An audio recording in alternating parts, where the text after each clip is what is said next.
Connolly said you can't ask if they're a citizen unless we change the Constitution. I understand the Constitution says you got to count persons, and that's what you do.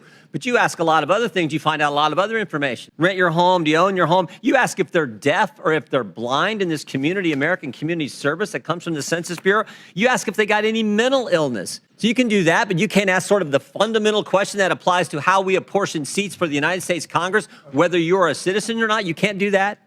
We can do whatever we need to do. Exactly. Yeah, according to whatever the We just need to tell you to do that, but Democrats don't want to do that, do they? Somebody doesn't want to do. We want you to find out how many citizens. We want you to find out how many persons are in the country, because that's what the Constitution says. We passed legislation on this committee. We want you to also ask the question: how many citizens are there in the country? Are you opposed to doing that?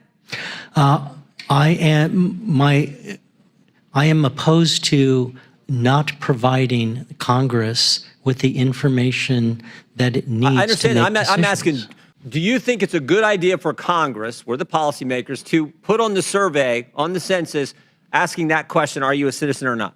We will do whatever the mandates I'm asking your opinion. You're the guy who does it. What do you think? You think that'd be good for us to do? I think that we would need to take a very careful look, because there is evidence that adding a citizenship question to the decennial census would dampen participation. Is there any evidence when you ask an American citizen, if we ask you if you got a mental illness, that might discourage participation? Did you get any evidence on that? That is part of the American Community Survey, and we ask it, and we get great participation in that. So you can ask people whether they got a mental problem, but you can't ask whether they're a citizen or not. And that's the mental problem. That's going to be fine. They're gonna participate. In fact, we ask citizenship in the American Community Survey. Oh, then why don't you do it in the main one then? Well, I think we have a responsibility to making sure we understand the risks and benefits of adding any question to the decennial census. In this case, in the case of the citizenship question, there would be a risk of exacerbating undercounts due to dampened self-response, while at the same time, richer data, more valuable data exists with the American Community Survey when you combine citizenship question with all these other socioeconomic variables, where the geography, you can get estimates down to a relatively small geographic. Yeah, I think I missed the point of the question, please. Do you think by not having that information, that districts can be apportioned to the respective states in a way that doesn't reflect actual citizenship in those states?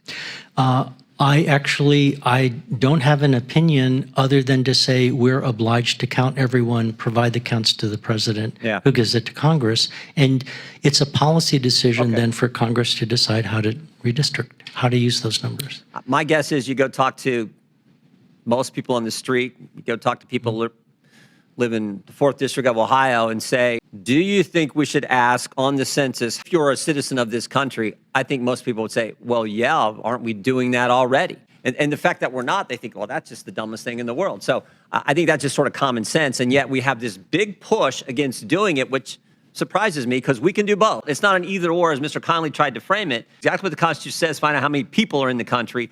But I don't know why we can't find out how many of those people are actually citizens of this great country. I just don't get that. And again, I think you talk to any American anywhere, and they're going to like, yeah, I don't know why aren't we doing that already?